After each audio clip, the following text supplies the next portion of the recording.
Tumayo tayong lahat and with an expectant heart, sabay-sabay po nating i-welcome ang ating lead pastor, none other than Pastor Herbie Castillo.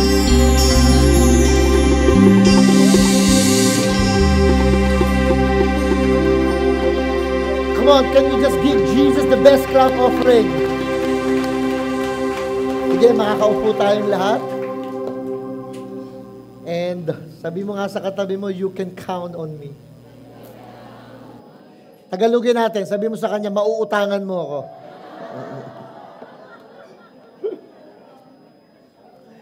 Anyway, if this is your first timer, guys, we would like to know that you are very much welcome. Alam nyo, every service po natin, lagi tayong may mga first timer. Palagi. Kaya napupuno itong church na ito. So, if this is your first time, di namin kayo kailangan patayuin. Kasi nga, some people are introvert. Hindi nila feel, that there are people looking at them. Kaya iniiwasan natin minsan yon na patayuin. Pero pwede ho ba, New Life, can we just give lahat ng first timer natin ng welcome clap? Sa lahat ng first timer, you're very much welcome to come back. Bumalik-balik. And you will see, this is a totally different church.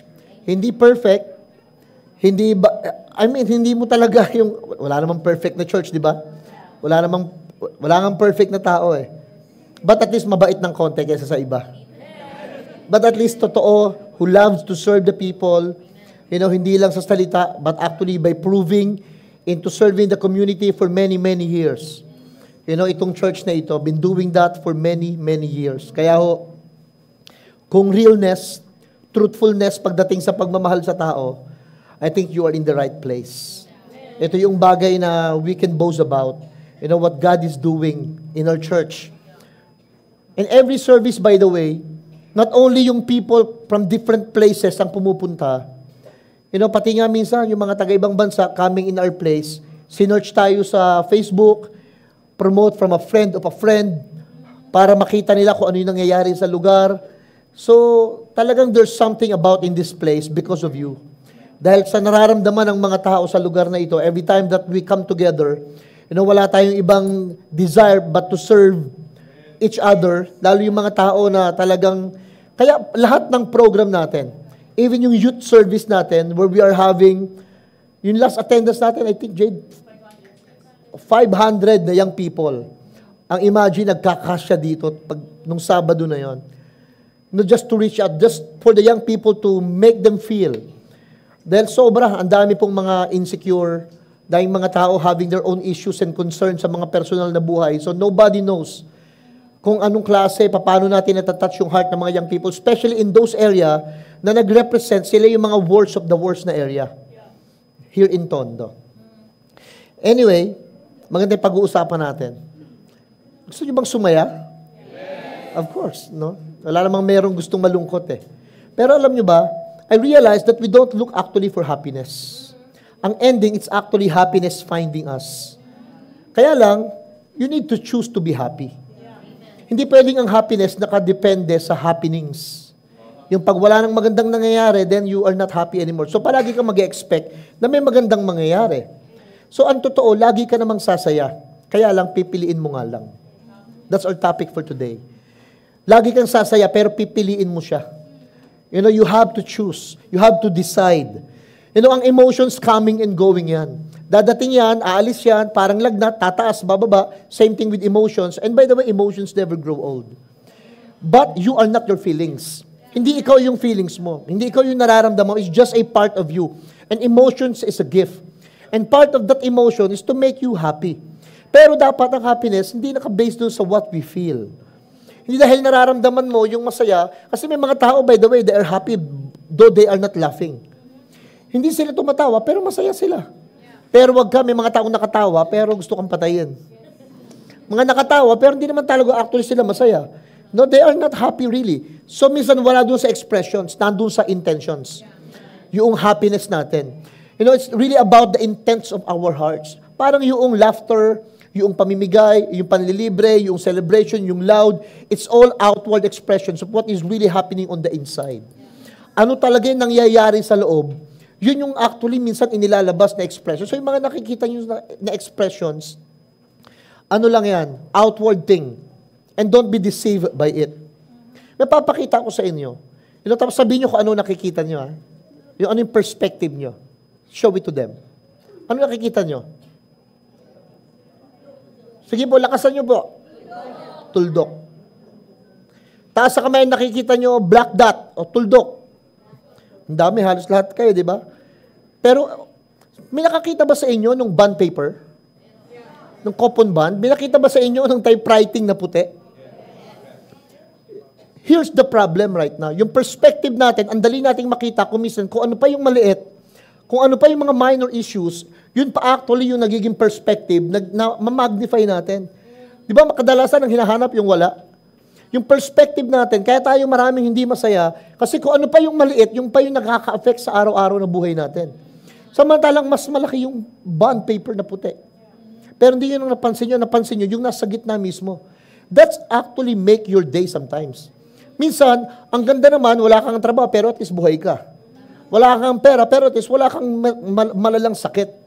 Wala tayong mga bagay sa buhay natin na hindi natin nakukuha gaya ng meron ng iba, pero at least, may major things ka na meron, yung buhay ka, yung may God ka, yung may family ka, yung may food ka, may shelter ka, maraming bagay ang meron tayo. Pero minsan di natin na-appreciate kasi nga we always look on the dark side, we always look doon sa mga maliliit na mga point. Alam nyo, maraming nagtatalo because they try to prove a point. Imagine, you're just proving a point, pero nakikipag-argue, nakikipag-debate dahil lang sa point na yon. Kaya pansin, halos lahat kayo, ang nakita nyo yung tuldok, na pwedeng meron namang ibang mas makita. I found a verse, ang galing how Eugene Peterson, siya yung nag-translate ng The Message Bible. Translate niya kung ano yung desire ni God sa ating lahat. Kung paano natin ite-take care yung daily needs, yung everyday na buhay natin, paano natin tatanawin with all the needs that we have, with all the desires that we want na mangyari. Ano yung gustong sabihin sa atin ni Lord? Tingnan niyo yung Matthew 6:30-34. If God gives such attention to the appearance of wildflower, with much of which are never even seen, don't you think He'll attend to you, take pride in you, and do His best for you? Sabi ni Lord, look, what I'm trying to do here is to get you to relax, not to be preoccupied with getting, para daw makapag-respond tayo to God's giving. Next verse. People who don't know God and the way He works fuss over these things. But you know both God and how He works. Next. Steep your life in God reality, God initiative, God provisions. Don't worry about missing out. You'll find out that all your everyday human concerns will be met. Last. Give your entire attention to what God is doing right now. Don't get worked up about what may or may not happen tomorrow. For God will help you deal with whatever hard things come up when the time comes. Sabi ni Lord, focus lang kayo sa akin. Huwag dun sa mga maliliit na mga things. Yung mga bagay nga tulad ng damo, lily of the valley, mga flowers na sometimes natatapak-tapakan, even colors, even shape, even their groups, their families, tinitake care ni Lord eh. Tayo pa kaya daw. Kaya huwag tayo masyadong ma-worn out, ma-focus sa what will happen tomorrow instead of what is happening today. Kailangan makita natin kung saan talaga tayo titingin. Today, mamaya meron kayong quiz, 1, 2, 3 lang ito. Dapat masagot nyo. Sasayaw sa gitna, hindi makakasagot. So dapat alam nyo itong 1, 2, 3 pag tinanong ko kayo. Lalo kayo mga nasa likod po. Tatanungin kayo 1, 2, 3. Pag nalaman nyo kasi itong tatlong bagay na ito, that will really help you a lot. If you will know these 3 things, it's impossible to be miserable. Ang hirap lumungkot pag alam mo itong tatlong bagay. Ang hirap ma-depress, ang hirap mag-commit ng suicide, mawindang at magwalwal, pag at least na-workout natin itong 3 things na to sa buhay natin. Yung bang when you wake up in the morning, ano yung dapat mindset? Gusto nyo bang malaman kung ano yung tatlo? Yes. Ay, mga nasa unahan, sa likod talaga ayaw mong salita. Gusto nyo bang malaman what are those 3 things? Yes. Number 1, pagkagising nyo, this is very important. Either, hindi nyo magagawa ito, kaya kayo malungkot, pero pag nagawa nyo ito, it will adds up into your happiness. it will actually push you, lead you na mas maging masaya kaysa sa iba. Mas maging better kaysa dati. Parang yung today mo, pag kinumpare mo yung yesterday, it will be always better. Why? Number one, when you wake up in the morning, kailangan meron kagad kayong ganitong mindset. I need something to do. Kailangan meron kayo something to do. Meron kayong bagay na iniisip na ano yung gagawin ko ngayong araw na ito. Kasi alam nyo, sabi mo sa katabi mo, sarap buhay. Walang ginagawa kasi iba eh. Walang ginagawa sa totoo lang. Alam nyo, pag wala kayong ginagawa, kaya kayo na-stress kasi yung iba, akala ng iba, na-stress sila sa sobrang daming ginagawa. Sa totoo lang, mas nakaka-stress yung wala kang ginagawa. Mas, iba, sinasabi ng iba, nakakapagod, ang dami kong ginagawa. Pag sinubukan yung wala kayong ginagawa at wala kayong magawa, mas nakakapagod yun. Mas nakakapagod yun. You know what life? Sabi ni Miles Monroe, life is about collections. Tama ba? Sabi niya, no, life is not about collections. Hindi yung palagi makukuha mo, pero it's about contributions. Ang tanong, ano yung kinocontribute mo sa mundong ito? Sa family mo, sa jowa mo, sa anak mo, sa sarili mo, sa ibang tao, what are you contributing? That is, kala ko lahat ng pwede mo ma-accumulate, makuha, yun ang life. Pero at the end of the day, ang totoo palang buhay actually, yung kung ano yung nabibigay mo sa iba. There are some people, iniisip nila, wala na, PH, ano na ako? Matanda na ako. Yung iba naman, PH, bata pa ako. Iba, walang lahat ng excuses nandyan. Yung iba, sinasabi nila dahil matanda na, hindi na pwedeng gamitin. There's nothing to contribute. There's nothing to give.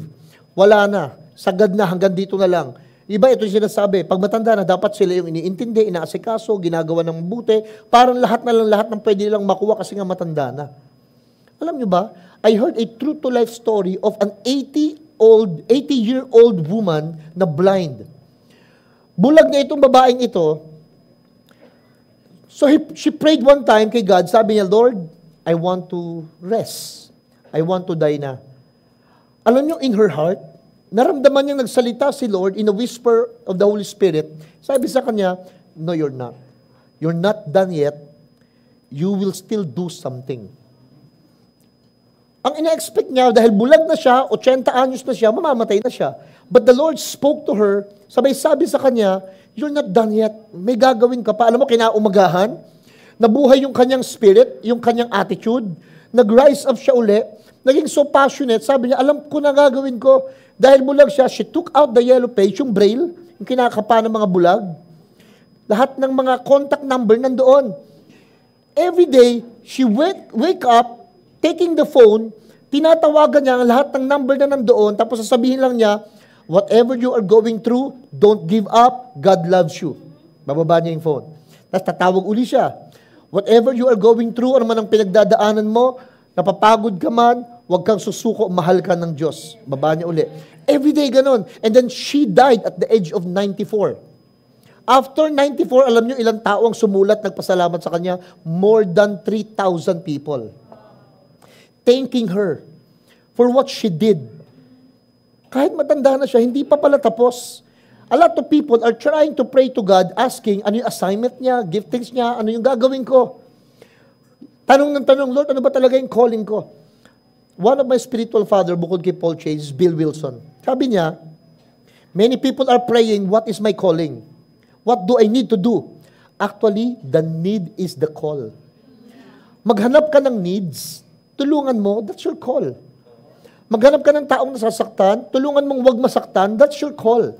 Maghanap ka ng taong nahihirapan, bigyan mo ng kagaangan kahit konti, hindi perfectly, that's your call. So actually, the need is the call. Yung iba, hanap ng calling, pero hindi nila alam, araw-araw, may needs na pinipresent si Lord sa kanya. Pero hindi niya hinahanap. Yung iba kasi sobrang daming excuses. You will see so many needs and the things that you must do.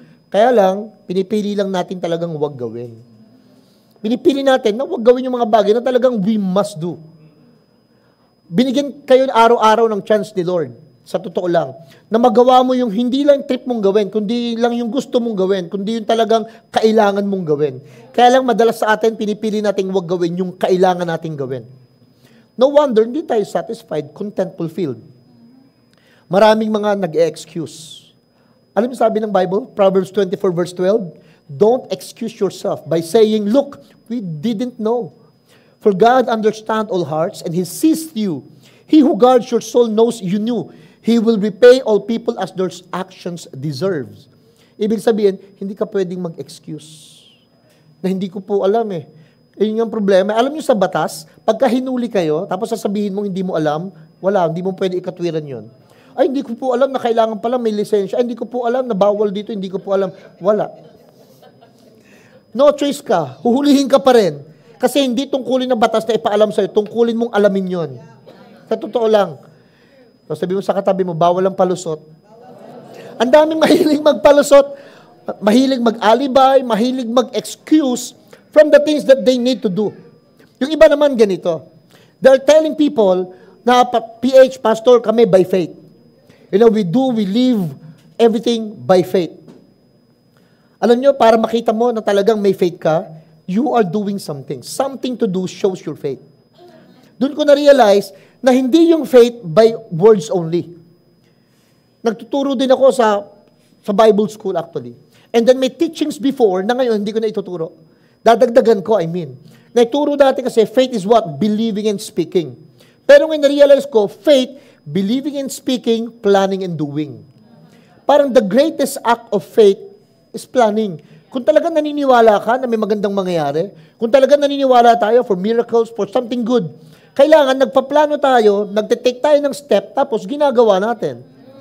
Di ba iba, nagpaplanong gumaling pero ayaw i-take care yung sarili. Nagpaplanong magkaayos pero ayaw mag-ayos. Nagpaplanong makaipon pero ayaw magsimula. Puro faith lang, puro naniniwala lang ako. I'm hoping, I'm praying, I have faith na I'm gonna be better. Pero they don't plan, they don't execute, they don't make even decisions. Tandaan nyo ito, God can never bless a decision you are not taking. Kailangan mong mag-decide. If you want to be blessed, alam nyo, nagdi-decide tayo na I am blessed. Kaya lang, pag sinabi mong I am blessed, hindi lang faith yon. Sino yung binibless mo when you say you're blessed? When you say you are forgiven, sino yung pino-forgive mo when you say you are forgiven? Pag sinasabi mo sa totoo lang na you have the mind of Christ, that you have wisdom and His knowledge, kanino mo sinishare? Sino yung nakikinabang ng mga bagay na meron tayo? Ang faith dapat in action, hindi in words. Yung faith in words, sa sarili mo yon. But for other people, faith need to be in actions. Tingnan yung definition ng faith sa Bible, James 2:14. What good is it, dear brothers and sisters, if you say you have faith, don't show it by you don't show it by your actions, can that kind of faith save anyone? Pag sinasabi mo talagang Christian ka, pag sinasabi mo talaga na may faith ka, mabait ka, pero hindi naman nakikita, nararamdaman ng iba, nonsense yun. Paano nangyari doon? Kumbaga merong necessity of works. Ano yung necessity of works? Kailangan talaga gawin mo. Gusto nyo ba sabihin sa inyo lagi ng asawa mo na I love you pero walang time for you? I love you pero walang care for you. Words lang yun, nakakasawa din yun, nakakapagod din yun kung di naman napoprove. That's why God loves us so much, He demonstrated it. So what actually the world needs, hindi descriptions or explanations. Alam nyo, kailangan ng mundo? Demonstrations. Ang daming nagtuturo, puro explanation, ang gagaling nilang mag-explain, ang gagaling mag-describe. Pero sa totoo lang, ang kailangan natin ngayon, demonstrations of who Jesus is and who we are to other people. Maraming magsasabing of course, you don't need to be perfect. You cannot. Hindi ka magkakamali. Lagi naman may pagkakamali tayong lahat Pero ang point is how you wanted not to hurt any people. Yung iniiwasan ba nating makasakit sa iba? Maka-apekto tayo sa iba. It's very important. Verse 17 ng chapter 2 ng James. So you see, faith by itself, it's not enough unless it produces good deeds. Sabi diyan, it is dead and useless pag hindi daw good deeds. Ako papipiliin, good deeds or good debates? Good deeds. Good works, hindi good words. Sa totoo lang, na-realize ko na mas maganda yung yung ginagawa sa'yo at saka na mo na lang sasabihin. Kesa sinasabi ng iba, pero tulad ngayon, daming nangakong politiko. Hindi naman yan matutupad. Dali ngang lapitan, ang hirap hanapin. I mean, people will always make promises. Pero hindi pero maganda yung ginawa na at saka mo lang sasabihin eh. Sabi mo sa katabi mo, gawin mo na lang. Diba kesa sinasabi natin, yung mga bagay na ito. Alam niyo example na isang taong active in faith? Look at this. Verse 18 ng James 2. Now someone may argue, some people have faith, others have good deeds. Iba sabi, hindi kailangan ng mabuting gawa, basta kami may faith kami, okay na yon. Okay na ako, na-save ako, Christians ako, or may faith ako. But sabi diyan, but how can you show me your faith if you don't have good deeds? Ako na lang, sabi ni James, ako ganito gagawin ko, I'll show you my faith in my good deeds. Hindi ko sasabihin na alam ko yung Bible. Pero papakita ko sa iyo that I am the Bible itself. Hindi ko papakita sa iyo na kilala ko si Jesus. Pero I will show you who Jesus is by my loving, my forgiveness, my giving. Alam niyo, mas nagiging totoo yun. Kaya sabi ni Apostle Paul, sometimes you are really the Bible people best to read. Tayo yung mismo yun. How we take care, how we love each other. Paano natin minamalasakitan yung isa't isa. Ang faith may fruits. Kaya importante something to do. May faith kasi maraming Christian, alam niyo kung alang ginagawa. No, basta alam nila, they have faith, nagsisimba sila, okay na yon. They are coming every Sunday, okay na yon. Nare-receive nila yung word, okay na yon. Pero may fruits ang faith, may resulta yung faith. Ano yon? Transformation into actions. Para bang may visions ka, nagiging realizations. Para bang may words ka, tapos nagiging voices.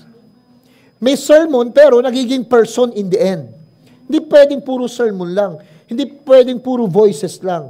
Kailangan yung voice maging words. Tapos yung words maging flesh. Maging totoo ba? Mag-manifest ba into a reality? Nangyari sa verse 21 to 24, kinumpare si Abraham, yung faith ni Abraham. Tingnan niyo yung verse 21. Don't you remember that our ancestors Abraham was shown to be right with God by his actions when he offered his son Isaac on the altar? Tandaan niyo ba? Yung ninuno daw natin si Abraham, pinakita niya yung mabubuting gawa niya sa pamagitan niyang gawa. Nung i-offer daw niya yung anak niya na si Isaac. And look, next verse. You see, his faith and his action worked together. His action made his faith complete. So pag may pananampalataya po tayo, in the morning na magiging magandang araw, do something. Pag naniniwala ka na magkakaayos kayo, na nagtalo kayo nung gabi, in the morning, do something. Pag naniniwala kang makakapasa ka, matatanggap ka, makaka-breakthrough ka, magiging maganda araw, you need to do something. Hindi pwedeng umaasa ka lang. Hunger is more 10 times powerful than hope. Hindi pwedeng hope ka lang ng hope. Dapat gutom na gutom ka. You're hungry for something. Hungry for more, hungry for change, hungry for blessing. So dapat dun, may ginagawa po tayo. We need to do something. Look, the next verse, after that. And so it happened, as the scriptures say, Abraham believed God, and God counted him righteous because of his faith. And he was even called the friend of God. Pero yung susunod na matindi.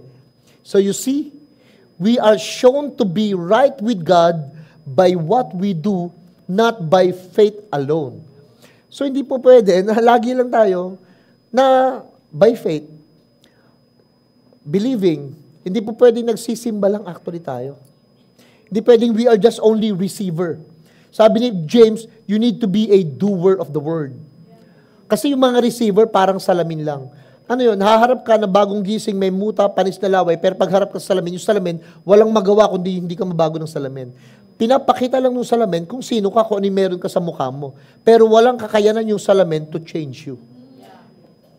Until you make the decision, I need to do something about it. Kailangan may gawin ako. So number 1, when you wake up in the morning, have this mind, I need something to do. Sabay-sabay. Ano yung number 1? Ito yung number 2. Paggising nyo, alam mo yung unang-una nyo kagad gagawin? Find someone to love. That's number 2. Pagkagising nyo, kailangan maghanap na kagad kayo ng taong mamahalin nyo. Kung nandan yung mahal mo sa buhay, di yun na. Pour out your love on him, on her. Sa mga anak mo, sa kapitbahay ninyo, Sabi mo nga sa katabi mo, baka ikaw yung someone ko. I mean, you need to find someone to love. Kailangan hinahanap yan. Why? Because people who become better and happier, sana alam nyo kung ano. Sana dahil sa'yo, sumaya yung iba. Sana dahil sa'yo, gumaang yung pakiramdam yung iba. Sana dahil sa'yo, nakakain yung iba. Sana dahil sa'yo, nakaupo yung iba. Alam nyo kung ano masaklap? Dahil sa'yo, nabigatan yung iba. Dahil sa'yo, nasaktan yung iba. Sabi mo nga sa katabi mo, dahil... Kinanta nyo naman. Dahil sa'yo, actually, you know what? Dahil sa'yo, dapat gumaganda yung buhay ng iba. Yung bang sumasaya sila dahil sa'yo? Kaya ito yung masaklap eh. Dahil sa'yo, nakulong yung iba. Dahil sa'yo, na-hospital yung iba. Yung bang nadama yung iba dahil sa'yo? And we don't want that. Gusto natin, paggising natin sa umaga, we are looking for someone to love. Yung bang kanino mo ibubuhos yung time mo, yung oras mo, yung money mo, yung efforts mo. Sabi ni Pope Francis, rivers do not drink their own water. Trees do not eat their own fruit. The sun does not shine on itself and flowers do not spread their fragrance for themselves. Living for others is the rule of nature. We are all born to help each other no matter how difficult it is. Life is good when you are happy, but much better when others are happy because of you. Tagalogin ko po Sabi ni Pope Francis, yun daw puno, hindi niya kinakain yung sarili niyang bunga. Yun daw bulaklak, hindi niya nilalanghap yung sarili niyang samyo. Hindi iniinom ng ilog yung sarili niyang tubig. Kung yung kalikasan, alam nilang nilikha sila para magbigay, dapat daw tayo ma-realize na kahit gaano kahirap ang buhay, mas maganda ito kung mas masaya ang iba dahil sa'yo. Palakpakan natin si Lord. Dapat mag-decide tayo na mas maging masaya yung ibang tao kaysa tayo. Alam niyo nangyayari kaya hindi tayo masaya? Gusto natin sumaya tayo kaysa sumaya ang iba. Mas pinipili natin, wala akong pakialam, kahit masaktan sila, basta masaya ako. Pag ganun ang attitude mo, araw-araw kang makikipag-battle. Araw-araw mong patutunayan yung sarili mo. Araw-araw mong gagawin talaga lahat ng hirap para lang sumaya, maunahan mo, matalo mo ang iba. Pero payagan nyo, maunahan kayo ng iba. Payagan nyo, sumaya sila. Kahit masaktan kayo. Payagan nyo kung minsan na gumaan sila, kahit mabigatan tayo. Why? Yun kasi ang totoong kasiyahan. Pag nakikita mo na ikaw ang nagiging dahilan ng kagaangan ng iba. The world is dying out there, rich and poor, young and old. Alam nyo, when you have chance na magkaroon kayo ng contact sa mga hurting, sa mga wounded people, lost people, ang gawin nyo, start to love them. Be kind to them. Then things will change. Lives will become better. Pag may na-meet kayo ng mga taong nasasaktan, huwag nyo nang saktan. Kasi sa psychology, ang taong nasaktan nananakit. Ang taong naabuso nang aabuso din. So dapat ma-stop yung cycle. Kung nasasaktan na sila, huwag na kayong matuwa. Masaktan na rin kayo para sa kanila. Kung nahihirapan sila, huwag nyo nang pahirapan pa. Yung ibang mga tao, nahihirapan na nga sila, gustong pahirapan pa ng proseso. May mga tao, nasasaktan na nga yung iba, parang gusto pang tapakan talaga ng sobra. Nasasaktan na nga, sasabihan pambuti nga sa'yo. Karapat-dapat lang siya dyan. Kasalanan naman niya yan. Nasasaktan na nga eh. Dapat alam niyo kung ano, start to be kind to those people. Amen. Lives will be better pag ganun. Pag may mga tayong nakikitang nahihirapan, nagiging magaang sila, nagiging maganda yung buhay natin. How do we treat people around us? It's very important. Paano natin tratuhin yung mga tao sa paligid natin? Sobrang halaga nun.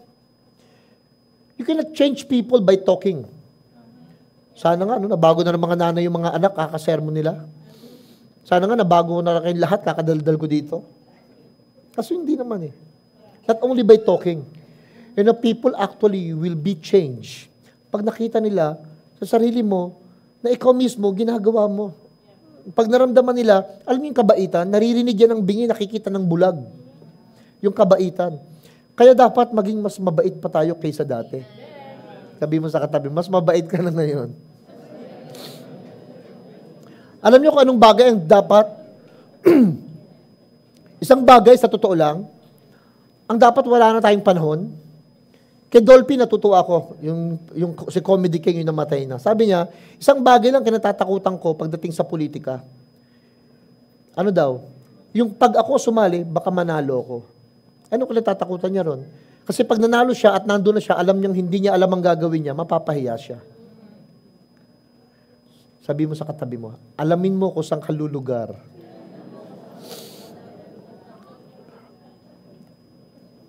If there is one thing na dapat wala tayong panahon, alam niyo kung saan? Yung ma-offend. Yes. Dapat kung may isang bagay po na wala nang sa vocabulary niyo, hindi naman pwedeng mangyari, by the way. Pero yung kasi lagi naman tayong ma-offend eh. Na-offend nga ako sa inyo pag natutulog kayo eh. Joke. Joke lang. Pero alam niyo isang bagay, dapat wala tayong room na hindi natin dapat pinapalaki ng pinapalaki, yung room for offense. Kung nasaktan ka, okay na yon. Pero yung palagi ka na lang masasaktan, choice mo na yon. Yung offense na nararanasan natin, tampo, hinanakit, galit, nangyayari talaga yan, inevitable. Hindi maiiwasan. Pero pag nag-i-stay ka na, pinalalaki mo yung kwarto, nag-i-invite ka pa ng kung ano-ano doon sa lahat ng mga offense natin. So dapat wala na tayong panahon para doon. We need to find someone to love. Not someone to hate. Not someone to be bitter. Dapat ang hinahanap natin, taong hindi ka doon ka magagalit, tao na na mamahalin na lang natin. Sabi mo ka sa katabi mo, mahalin mo na lang kasi ko. Choose to be more accepting to others. Finding someone to love is choosing more in accepting of others. Ito yung pangatlo. Ano yung una? Ayan na, nagkalimutan na tayo. Ano po yung number 1 paggising sa umaga? Ano kagad ang nasa isip? Pangalawa. Ito na yung pangatlo. Something to look forward to. Yung bagay ng pagkagising sa umaga, may inaasahan kang magandang mangyayari. Halimbawa, nag-away kayo ng gabi, kinaumagahan, ang iniisip mo, magkakaayos kayo. Lumiit, iniisip mo, lalaki na uli.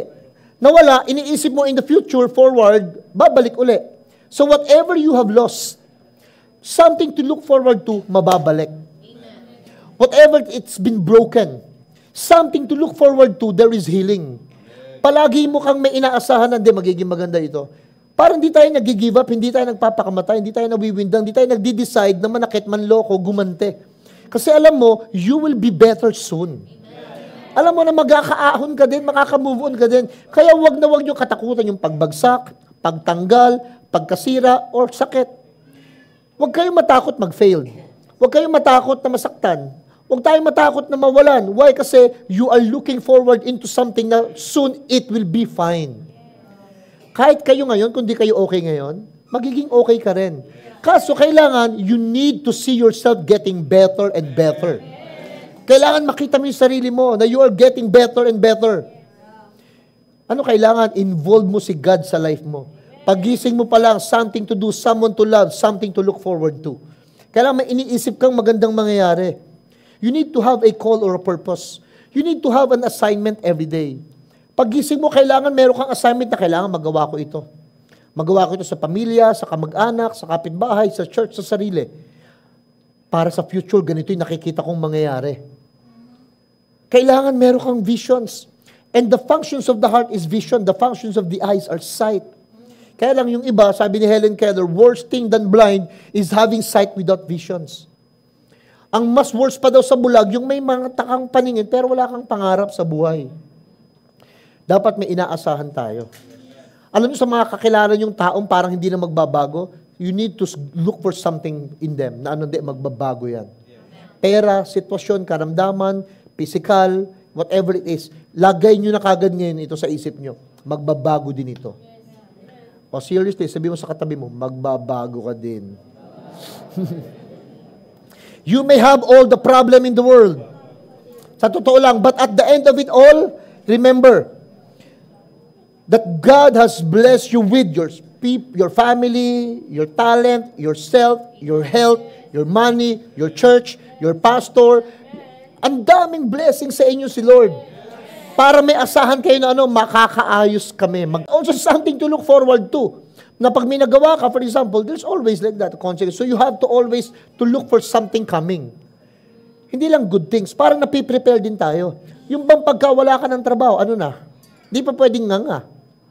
Kaya kailangan nag-iisip ka agad ng something to look forward to. Ang maganda kay Lord, nilagyan niya tayo ng mga assurance. Like for example, the promise of hope. Yung assurance of God's love, 5:5 ng Romans. And this hope will not lead to disappointment. For we know how dearly God loves us because He has given the Holy Spirit to fill our hearts with His love. Ibig sabihin, si Lord daw, para ma-make sure niya na hindi ka madi-disappoint, ito yung pag-asang pwede mong panghawakan.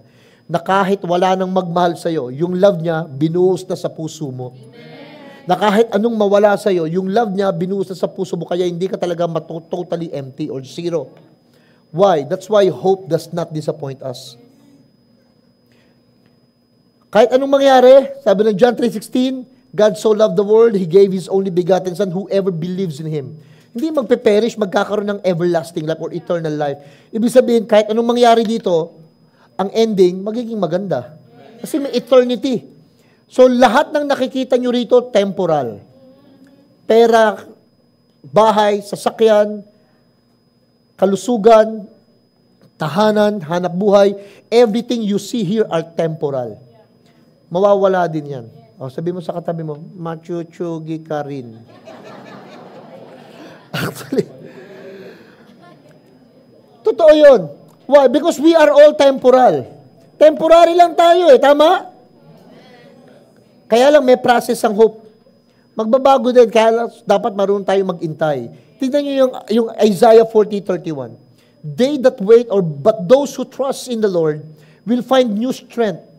They will soar high on wings like eagles. They will run and not grow weary. They will walk and not faint. Hindi ang mga taong hindi napapagod, na tignan yung future, sila yung mga taong nagtitiwala sa Lord. Kumbaga, while you are looking for the future, asahan na natin na may magandang mangyayari. Ano lang gagawin? Hebrews 6:19. This hope is a strong and trustworthy anchor for our souls. It leads us through the curtain into God's inner sanctuary.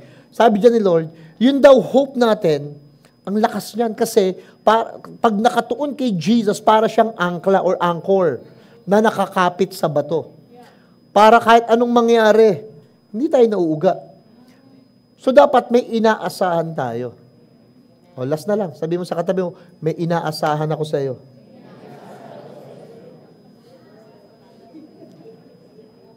Paggising nyo ng umaga, why don't you think of this? Isipin nyo ito. Lord, what are the things that you want me to do? Something to do. Paggising nyo bukas tanong nyo kagad kay Lord, what do you want me to do, Lord? Something to do. Pangalawa, Lord, who is that someone na gusto mong mahalin ko ng sobra? Every day you wake up. Pangatlo, paggising nyo bukas, umasa na kagad kayo, Lord, I'm looking for something good. May magandang mangyayari. Alam niyo ba't ako sobrang naapektuhan itong message na ito? Na-wrap up ito sa isang true-to-life story. Hindi ito invento, totoong nangyari ito. Na may isang babae, ang pangalan Maricel Apatan. It happened sa Mindanao. When she was still young girl, 11 years old siya nung time na ito, kasama niya yung tsuhin niya ni Maricel para mag-igib ng tubig. May nakasalubong silang 4 na lalaki na may mga dalang itak, jungle bolo. Alam niyo kung nangyari? Bigla na lang silang hinabol ng taga. Silang magtsuhin. Inabutan yung uncle niya, pinagtataga yung uncle niya hanggang sa napugutan ng ulo. Namatay in front of Maricel Apatan. Sobrang panic nitong si Maricel, 11 anyos na bata. Nagtatakbo siya, hinabol din siya nitong 4 na lalaki. And you know what happened? She ran as fast as she could para makatakas. Pero inabutan pa din siya. Sumigaw si Maricel, Kuya, wag po. Wag niyo po akong tagain, wag niyo po akong patayin, maawa po kayo. Alam niyo, ginawa ng mga lalaki, pinagtataga si Maricel, yung batang 11 anyos na babae. Pinagtataga siya, inabot siya sa leeg, sa likod, at dahil sa pagsalag niya, pati yung kanyang 2 kamay, inabot din. Bumagsak si Maricel sa ground, lost his consciousness, nawala ng malay. When she woke up, nakita niya, punong-puno siya ng blood. Nakita niya, sa paanan niya, nandun pa rin yung mga lalaki. Nung susubukan niyang tumayo, naisip niyang magpatay-patayan. So humiga muna siya, At nung makita niya na umalis na yung mga 4 na lalaki, si Maricel tumayo, patakbo pa uwi ng bahay. But along the way, she saw, nakita niya, yung 2 kamay niya po naputol. Nalaglag yung 2 niyang kamay. Dahil nga naitak na taga. Umiiyak siya habang tumatakbo papuntang bahay. May mga panahon, sinabi niya, habang tumatakbo siya, bigla siyang tutumba ulit, mawawala ng malay, dahil loss of blood, tatayo siya. Ilang beses nangyari yon. Nung malapit na siya sa bahay, sumisigaw siya sa nanay niya. Nung makita nung nanay niya, si Maricel, na gano'n ang kalulos-tulos na kalagayan, nagsisisigaw din yung nanay. Binalot siya sa kumot, binuhat siya, at para makapunta ng ospital. Ang problema, mula dun sa house, papunta sa highway, 12 kilometro ang layo. At kailangan nilang umabot ng 5 oras para makarating sa ospital. Pagdating sa ospital, doctor, nurses, everybody thought that she won't gonna make it. Hindi niya kayang mabuhay ng ganong kalagayan. Wala nang mangyayari. Dinala sa emergency, binigyan ng doktor ng lahat ng pwedeng gawin para makasurvive. Ending 25 stitches. Pero yung kanyang kamay hindi na naibalik. Lost both her hands. Ironically, habang nasa ospital siya, kinabukasan, birthday ni Maricel. Magiging 12 years old na siya. What a gift. Being very poor, yung pamilya ni Maricel, hindi alam saan kukuha ng pambayad ng ospital. Buti na lang, may tumulong si Archbishop Antonio Ledesma na malayong kamag-anak nila Maricel. Nung makalabas na sila ng ospital, pag uwi na ng bahay, ito pa matinding problema. Yung mga lalaki na pumatay sa kanilang magtsuhin, niransak yung bahay pagkatapos sinunog. Ang pinaka-incredible na miracle dun sa story, pwedeng si Maricel sumuko, magtampo, magalit, sumpain ang mga taong ito. Pero one day, after she got out from the hospital, she woke up in the morning, had her spirit that I need to do something. Hindi nawala ng pag-asa. Nag-aral sa tahanang walang hagdan, School for the Crippled Children. Inisponsoran siya. Noong 2008, nakagraduate si Maricel ng Hotel Restaurant Management na mayroon pang award na Best in Computer. At noong 2011, she was finished another course as a chef. At ito ngayon si Maricel Apatan, na walang kamay but very good chef. Can you show the picture? At ngayong 2024, she was invited in Europe para mag-speak doon sa mga tao na may kapansanan na gustong maging mga chef din. You know what? Pag gumising kayo sa umaga na you have something to do, someone to love, something to look forward to, isipin niyo yung problema niyo kumpara sa problema ni Maricel. Gigising ka, yung iba sa inyo galit, ines. Yung iba sa inyo gigising, naghahanap ng away. Gigising na walang pag-asa sa buhay. We are alive today. We are alive today. That is already a big blessing. Amen? I want you to listen to the words of this song habang kinakanta natin. Kaya tayo nandito eh. You know, of course, not for healing, not for blessing, not for miracle. Pero kaya tayo nandito, sobrang saya ng puso lang natin, nagising pa tayo ngayong araw na ito. Everybody sit down, huwag kayong tumayo, but listen to the words of this song.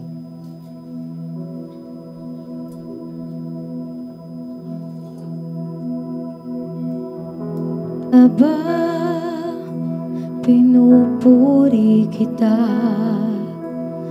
Bakit nga ba sinasamba kita? Bakit nga ba pinaglilingkuran? Bakit pinasasalamatan? Bakit nga ba pinupuri kita? Bakit nga ba sinasamba kita. Bakit nga ba pinaglilingkuran? Bakit pinasasalamatan? Nais kong mabitan ka, hindi dahil sa pagpapala.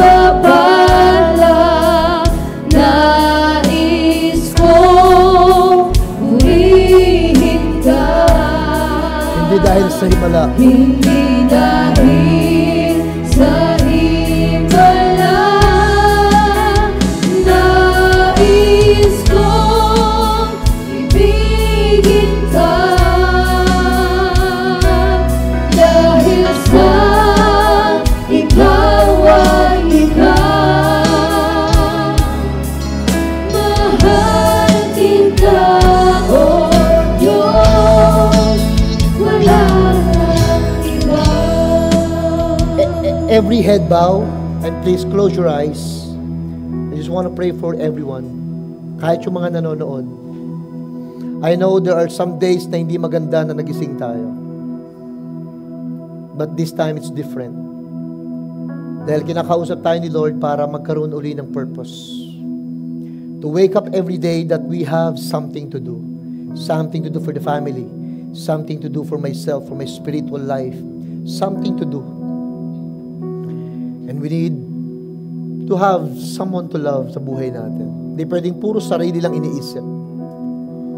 The Lord's giving you now hope para you can think of something good in the future. Makakaisip kayo ng magandang mangyayari ngayon. Kung hindi maganda yung negosyo, kung hindi maganda yung nararamdaman, kung hindi maganda yung sitwasyon or kalagayan ninyo ngayon, there is something to look forward to. It's gonna be better. The Lord is going to fix it, deals with it. You just have to believe. You just have to worship. You just have to receive what God is doing. Habang nakayuko tayo, pastors, I want you to go around, leaders, laid hands on people, so that everyone will feel that they are not alone in this battle. Na hindi kayo nag-iisa. Father God, today, come on, every head bow and eyes closed. Lord, today we pray, whatever things that we are going through, whatever things that we've been through, yung mga pinagdadaanan po namin ngayon sa family, sa sarili, we pray, Lord, that you continue to speak into our hearts. Hayaan mong pagaanin mo yung kalooban po namin ngayon. Help us, Lord, to do something about this life that you've been given us. Help us, Lord, to find the people na pwede naming mahalin pa ng grabe, ng sobra. At higit sa lahat, Lord, bigyan mo kami ng pag-asa ngayon for the future. Bigyan mo kami ng pag-asa ngayon na huwag matakot, na huwag mangamba, huwag manghina, na huwag makaisip, Panginoon, na bumigay, sumuko, even if we don't want things happening sa life namin. I pray that you continue, Lord, to remind your people that there is a future better than what they are having right now. That there is a tomorrow na mas maganda kaysa sa nangyayari ngayon. I pray, Lord, that let the people feel, let them know that things will be fine, things will be better, Lord. They just need to do something about it. Prepare na ito ni Lord. May grace na si Lord, may love na si Lord na available. We just have to step in, believes on it, act upon it. Come on, worship Him. Nais kong mabitan ka, hindi dahil sa pagpapala. Nais kong purihin ka, hindi dahil sa himala. Come on, church, everybody stand up. Tayo tayong lahat and worship Jesus. Dahil sa ikaw ay ikaw, mahal kita, O Diyos, wala nang iba. For the last time, bago tayo umuwi, Para magkaroon tayo ng last song syndrome in our mind. Nais ko Come on. awitan ka, hindi dahil sa pagpapala. Nais ko purihin ka, hindi dahil sa himala. At nais ko ibigin ka dahil sa ikaw ay ikaw. Mahal kita, O Diyos, wala nang iba. Father God, thank you po for everything that we have heard today. Thank you po, Lord, for giving us hope one more time. Thank you po, Panginoon, dahil napaka-sweet mo, Lord, na ipadama sa amin muli that you are not giving up on us. So today, Lord, binabalik namin sa iyo ang aming pong papuri, aming pong pasasalamat. Taas natin kamay natin kay Lord as a sign of surrender and at the same time sign or symbol of receiving. Lord, we receive your love, we receive your blessing, and we receive, Lord, more of your goodness. And at the same time, we bring back to you the glory, the honor, and praise. This we pray in Jesus' mighty name. Everybody shout and say, we'd love to see you next week. Bring your family and friends because next Sunday is going to be better. God bless you.